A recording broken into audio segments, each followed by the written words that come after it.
3 minutos nos separan de las 9 de la mañana y es momento de darle la bienvenida a la presidenta del CODICEN, Virginia Cáceres, hacer una evaluación de cómo fue en materia educativa el 2024 y también cómo se prepara el año que viene, sobre todo más con la transición de gobierno. De este y otros temas conversaremos con Cáceres. Bienvenida, ¿cómo anda? Buenos días, un gusto estar acá como siempre. Bueno, llega el cierre del año con el anuncio de la renuncia de Aristimuño, ¿no? La directora de Políticas Educativas, ¿cómo ha tomado este anuncio? ¿Impacta en algo este último tramo de la implantación de la transformación educativa? Bueno, no me sorprendió porque fue algo que lo coordinamos y lo hablamos previamente. La doctora Aristimuño en realidad se va a acoger a los beneficios jubilatorios. A partir de enero se va primero de licencia prejubilatoria y después, una vez cumplida su licencia, inicia el cese por jubilación. Y la verdad que lo conversamos para elegir la fecha. Ella quería, sobre todo, irse en el momento en el que estuviera todo el proceso de diseño con todos los documentos aprobados, y eso sucedió hace unas semanas atrás, así que estamos personalmente agradecida por este año que me tocó compartir directamente con ella. La verdad que es una mujer, una profesional, bueno, una académica de alto nivel en nuestro país y que ha sido un lujo tenerla dentro de la administración pública aportando sus conocimientos. Así que no tengo el consejo y yo particularmente más que palabras de agradecimiento para con ella. ¿Trascendió que hubo alguna diferencia con usted? No, para nada. No, de ninguna manera. Al contrario. Bueno, con Adriana, además de este año, compartí con ella todo el proceso, digamos, yo siendo secretaria general, en donde mi vínculo con ella era tal vez mucho más fluido y constante, porque yo era el canal de comunicación con el Consejo para los documentos que entraban a aprobación. Siempre tuve un excelente vínculo con ella y repito, en este año que a mí me tocó liderar la ANEP, he tenido constantemente el apoyo de ella y hemos trabajado muy articuladamente, siempre desde el respeto. Yo siempre le digo a ella que para mí fue un honor trabajar porque siempre la admiré como profesional, y tener la oportunidad de compartir un espacio laboral con ella me ha generado a mí, bueno, un aprendizaje particular más allá del propio de la gestión. Cáceres, se ha tildado de alguna manera a Aristimuño como la madre de la transformación educativa y todavía resta la implementación en los bachilleratos a partir del próximo año. Y Lore planteaba este proceso de transición. ¿Se va a asegurar el inicio de clases con la transformación educativa en bachilleratos? Sí, el inicio de clases está absolutamente garantizado, no hay ningún inconveniente, ningún problema. No, el inicio de clases, no digo la implementación de las modificaciones en bachillerato. No hay ningún aspecto que pueda llegar a ponerse en dudas. Y quienes implementan la transformación son los subsistemas educativos y los equipos técnicos de los subsistemas, que por supuesto han trabajado también en todo este proceso. Por lo tanto, no hay ninguna dificultad para la implementación. Ya están todos los documentos prontos y todas las orientaciones y las inspecciones, sobre todo de educación secundaria y UTU, que son los que van a tener que llevar adelante este proceso, están trabajando ya en la implementación. En la capacitación de docentes también. Exactamente, sí, sobre todo de los inspectores, y en secundaria especialmente, que van a tener algunas figuras. Bueno, la figura de los mentores se mantiene también para el año que viene, ya les renovamos las horas para poder acompañar ahora con mayor énfasis en el bachillerato. Pero además secundaria está trabajando con algunos inspectores que se están capacitando especialmente para trabajar en los centros educativos y ser ahí como una puerta de entrada de información para en el caso de que surjan dudas. Hablando de arranque, ¿está confirmadísima la fecha? ¿No hay posibilidad de modificar el arranque de los cursos teniendo en cuenta el pedido que le hicieron los operadores turísticos? La fecha está confirmada para el 5 de marzo, que fue a partir de ahí que nos hicieron el pedido. Sí, el pedido lo estamos evaluando todavía. No hemos tomado una definición en ese sentido, así que por ahora sigue siendo el 5 de marzo, pero lo estamos evaluando. ¿Pero y cuándo lo van a tomar? Porque los operadores seguramente precisan para hacer determinadas ofertas, la gente también para resolver las vacaciones. ¿Cuándo se define eso? La fecha está definida, el inicio es el 5 de marzo. La posibilidad de cambiarla, digo. Bueno, nosotros no nos hemos puesto un plazo realmente para eso. Supongo que no vamos a demorar mucho más, pero la verdad es que no nos hemos puesto un plazo. Queremos que cuando se tome la definición lo hagamos con el mayor consenso posible y sobre todo escuchando a los subsistemas, que es quienes en definitiva son los que tienen que hacer la implementación del inicio de curso. ¿Se manejaba extraoficialmente la posibilidad de no pasar las inasistencias esos 3 primeros días? ¿Es una de las posibilidades? No, nosotros esa posibilidad no la vamos a plantear porque nosotros creemos que la asistencia es importante y por lo tanto no lo vamos a hacer desde el sistema educativo. El feriado de carnaval son 2 días y nosotros estamos evaluando un conjunto de situaciones que desde el sistema educativo y desde la mirada del sistema educativo tenemos que hacer. Entendemos que hay, bueno, ni hablar para los operadores turísticos, que entendemos el planteo, por supuesto, y sabemos que hay un montón de familias que tienen la posibilidad de irse toda la semana de vacaciones. Pero también hay un montón de familias que no tienen esa posibilidad y que culminado el feriado de 2 días están ansiosos de que los centros educativos estén abiertos porque tienen que regresar a su jornada laboral y sus hijos e hijas volver a los centros educativos. Entonces, tomar la decisión implica, bueno, evaluar esas cosas y también todo lo que tiene que ver con los trabajos administrativos, que son trabajos que los docentes hacen antes del inicio de clases, que están calendarizados también y que tienen una fecha de inicio y que tienen un cronograma de trabajo. Entonces también todos estos conjuntos de situaciones son las que se están evaluando. ¿Eso impide, por ejemplo, comenzar las clases antes, entonces, por ejemplo, la semana anterior al 5? Sí, porque los docentes empiezan a hacer las tareas administrativas el 19 de febrero, está previsto en el calendario. A partir de allí los docentes empiezan a concurrir a los centros educativos y empiezan a armar todo lo que tiene que ver con la escuela para estar en funcionamiento el día que inician las clases. Por lo tanto, correr el inicio de clases implica correr la semana de trabajo administrativo y esto hace que los docentes se tengan que reintegrar antes de la fecha prevista que tienen sus reintegros. Cáceres, ¿y entonces la opción cuál es? Digo, más allá del inicio del 5. Si no se iniciara el 5, ¿cuál es la opción para las familias que necesitan que los niños vayan a las escuelas? Mantener abiertas, digo, ¿cuáles son las variables que viene manejando el Codicen en ese sentido? Como ustedes verán, es una decisión que es muy difícil y que tiene muchas aristas y por eso nos estamos demorando y no tenemos variables porque nosotros realmente estamos limitados. Entonces, la variante es o empezar el 5 o correr la fecha de inicio para el 10. No tener las escuelas abiertas. No.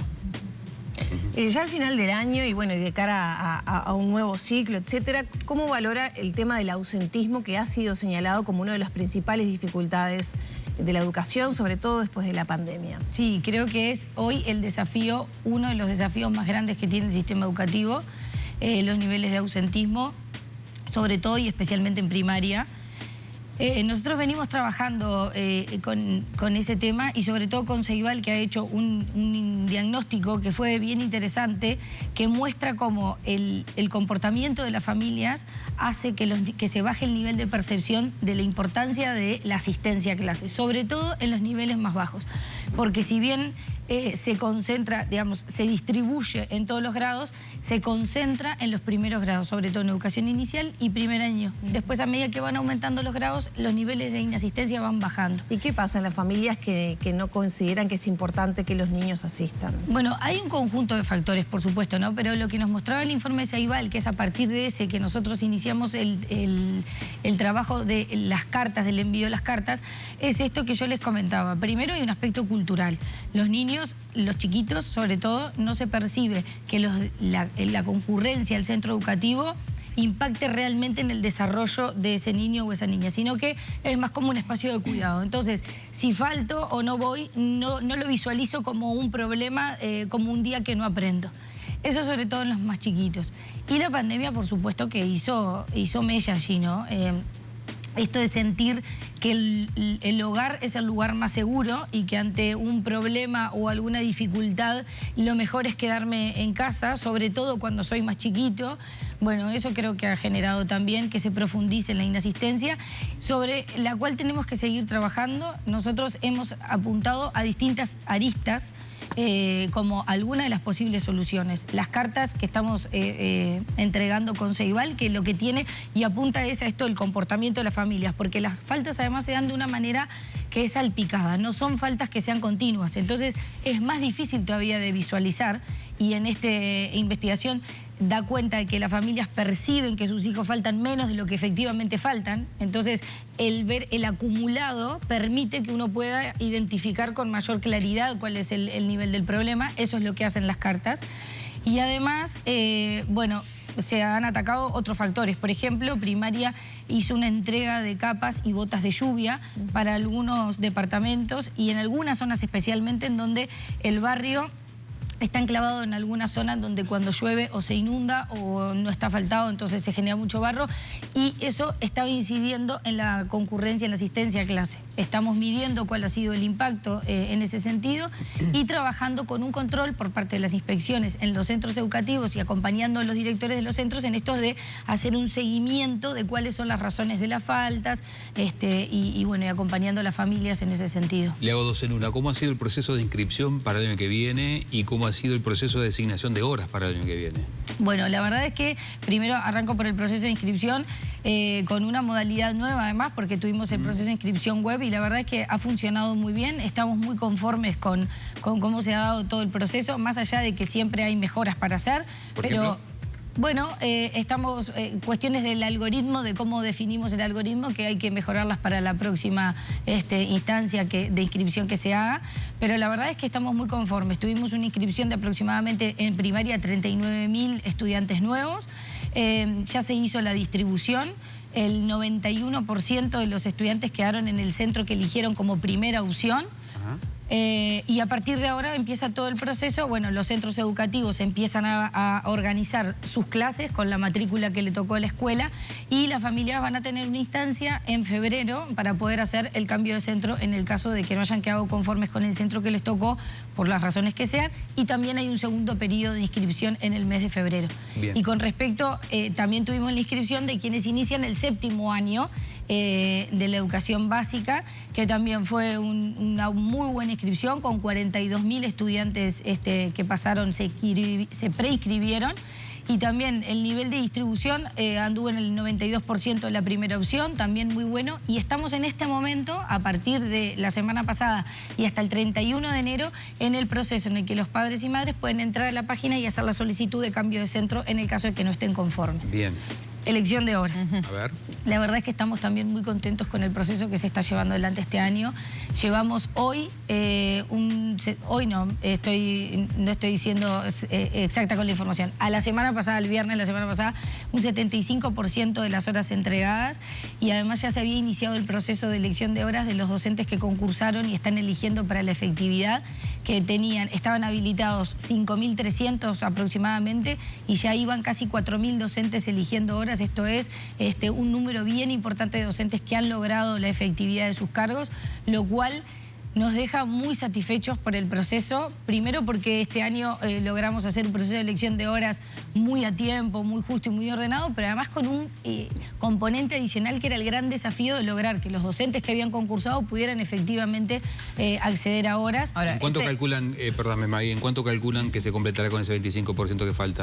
Bueno, en realidad seguramente los datos ya estén y yo no los tenga todavía, pero en el correr del día de hoy secundaria va a sacar algún comunicado informando porque terminaban el viernes de la semana pasada. Okay. Eso a nivel secundaria, ¿verdad? A nivel secundaria. La pregunta ¿es un tanto mentiroso el 75% teniendo en cuenta que después hay que definir quiénes se van a inscripción, quiénes pueden tomar cargos de dirección y demás? No, porque del 100% de las horas que están disponibles para elegir, el 75% ya se había elegido. Seguramente hoy sea un poquito más. Pero si se abren los llamados después y no puede haber movimientos como el año pasado. Sí, eso siempre pasa, el año pasado y el anterior. ¿Y por qué no se tomó el reclamo de los docentes que pedía invertir el orden justamente para evitar estas situaciones? No, porque no se puede invertir el orden. El orden de la elección de horas está previsto en todos los reglamentos. Entonces, se hizo en el orden que está estipulado en el estatuto, sobre todo.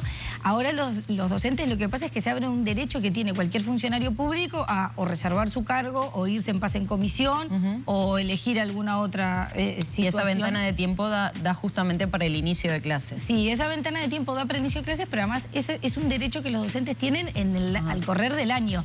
En cualquier momento el docente puede solicitar un pase en comisión, por ejemplo, y nosotros, bueno, en el caso de que sea preceptivo el pase en comisión se lo podemos dar, o en el caso de que no lo sea se lo podemos negar. Cáceres, ¿qué va a pasar con sobre todo los cuartos años de bachillerato en la zona del Prado? Que hay un reclamo muy fuerte, teniendo en cuenta además que hay otros barrios, como por ejemplo La Teja, que no tienen bachilleratos en los centros educativos. ¿A dónde van a ir? Había un reclamo de los padres, de los alumnos también, porque no sabían a dónde se iban a tener que mover a partir del próximo año. Sí, nosotros estuvimos reunidos con representantes de las familias y estudiantes. Estuvieron todos en una reunión en el Codicen hace un mes más o menos atrás. Allí estuvimos intercambiando con ellos. Secundaria lo que hizo fue, bueno, había un centro educativo, que es el Bauzá, que tenía una situación bien particular. Es el único centro de todo el país de bachillerato que tiene horas más cortas, de 35 minutos. Esto es, tenía una diferencia con el resto de los bachilleratos del país. Había que generar el cambio para que las horas clases sean de 45 minutos, al igual que el resto de los bachilleratos. Para eso había que mover todo un turno. Y fue una decisión que tomó la dirección de secundaria y a nosotros nos pareció bien en el sentido de que lo que se estaba buscando era la igualdad con respecto al resto de los estudiantes, y para eso se hizo algunas redistribuciones de esos grupos de cuarto año que pasaban a otros centros educativos. Por ejemplo, el Ivo era uno de ellos, y a su vez quintos años y sextos años de otros liceos pasaban al Bauzá. O sea, como se hizo como un, O sea, los de cuarto pasan al Ivo y los del Ivo pasan al Bauzá. Sí, no necesariamente todos, no es que pasan en bloque. Hay otros centros educativos de la zona, hay un comunicado que secundaria hizo en donde explicita claramente la cantidad de cuartos años y sobre todo las orientaciones de los quintos y sextos que van del Ivo para el Bauzá. Cáceres, en función de lo que propuso el Frente Amplio para la educación en la plataforma electoral, ¿qué cree la presidenta de ANEP puede enlentecerse de la transformación educativa? Yo escuché al presidente electo decir hace unas semanas que no iban a hacer una contrarreforma y que se iban a ajustar algunos temas y que había algunos que eran prioritarios para ellos, pero que no venían con ánimo de refundacional y de modificar todo lo hecho.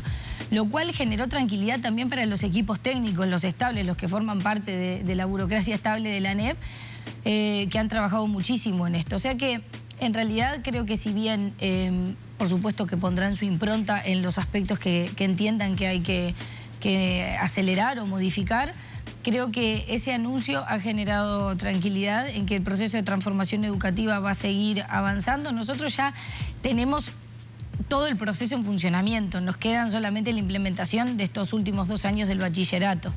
Después, que están dando estos 2 años, es medirlo y empezar a ajustar las cosas que se entiendan que hay que ajustar, como en cualquier proceso de implementación de una transformación. ¿Usted que no debería tocarse de la reforma?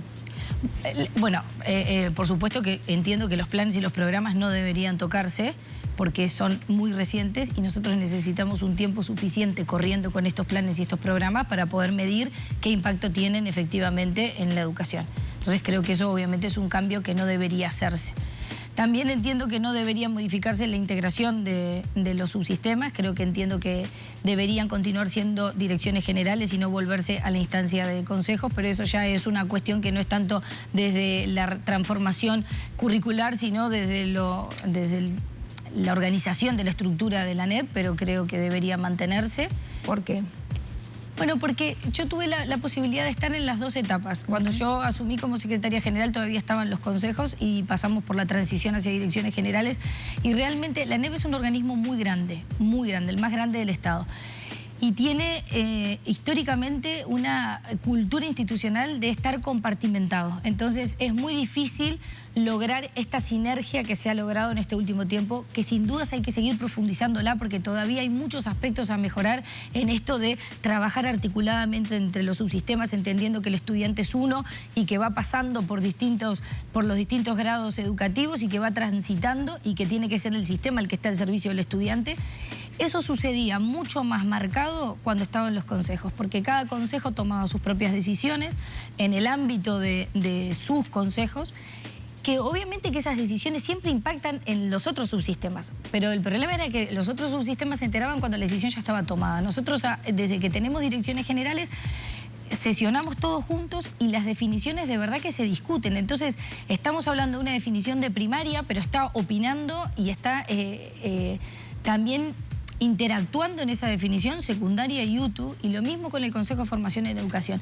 Y eso es importante para generar una cultura institucional que permita realmente la fluidez en un sistema educativo, en una organización que es única y que si bien tiene unidades ejecutoras, pero que el corazón es uno solo y debe ser pensado de esa manera. Y todavía falta mucho por hacer para seguir profundizando esa mirada institucional en bloque, porque cuesta mucho, realmente. ¿Y al cuerpo técnico y estable de la ANEP le preocupa el peso que eventualmente puedan tener en el futuro los sindicatos de la educación?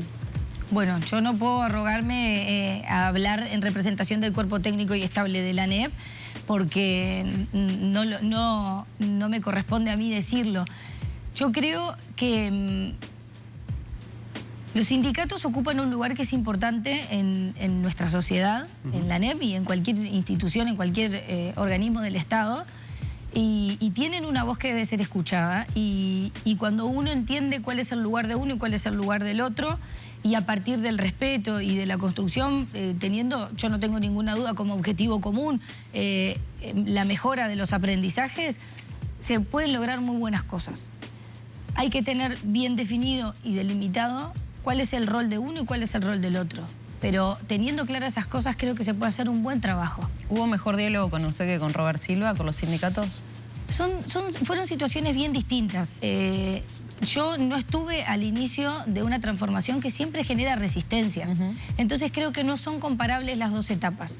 Mi etapa ya era una etapa final, en el último año de la gestión, en donde el proceso de transformación ya estaba en su corazón, digamos, en lo más grueso, ya estaba definido. Entonces creo que el diálogo se dio desde otro lugar. Sí, porque la instancia institucional en la que estábamos era distinta. Bien. Cáceres, muchas gracias por estos minutos. Gracias a ustedes, un gusto como siempre.